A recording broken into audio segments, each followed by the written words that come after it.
Hi, ഞാൻ doctor Greeshma. Doctor Suma Karthika cosmetology സെൻ്ററിലെ aesthetic ഫിസിഷ്യനാണ്. ഹെയർ ഫോൾ ഇന്നത്തെ കറണ്ട് സിനാരിയോയിൽ ഒരു വലിയ പ്രോബ്ലമായി മാറിക്കൊണ്ടിരിക്കുകയാണ്. ഈ ഹെയർ ഫോളിന് ഒരുപാട് റീസൺസ് ഉണ്ട്.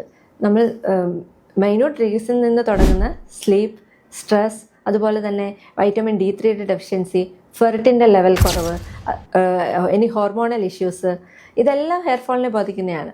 ബട്ട് എന്താണ് മെയിൻ റീസൺ എന്ന് അനലൈസ് ചെയ്തിട്ട് റൂട്ട് കോസിനെ ഇറാഡിക്കേറ്റ് ചെയ്ത് ട്രീറ്റ്മെൻറ്റ് ചെയ്യുകയാണെങ്കിൽ നമുക്ക് ഹെയർ ഫോൾ ഒരു പരിധിവരെ തടയാം. ഒരു പരിധിവരെയല്ല, നല്ല രീതിയിൽ തടയാനും ഹെയർ ഗ്രോത്ത് ഉണ്ടാക്കാനും സാധിക്കുന്നുണ്ട്. ഇതിനുള്ള 3 ട്രീറ്റ്മെൻറ്റ്സ് ആണ് PRP, GFC, എക്സസോംസ്. എല്ലാവർക്കും അറിയുന്നത് പോലെ PRP എന്ന് പറഞ്ഞിട്ടുണ്ട്, നമ്മൾ ആ പേഷ്യൻ്റെ തന്നെ ബ്ലഡ് എടുത്ത് പ്രോസസ്സ് ചെയ്ത് പ്ലാസ്മ എക്സ്ക്രീറ്റ് ചെയ്ത് ഇഞ്ചെക്ട് ചെയ്യുന്നതാണ്. അതിൽ കുറച്ച് അഡ്വാൻസ്ഡ് ആയിട്ട് വരുന്നതാണ് GFC, ഇൻബിൽറ്റ് ആയിട്ടുള്ള growth factor concentration along with the patient blood.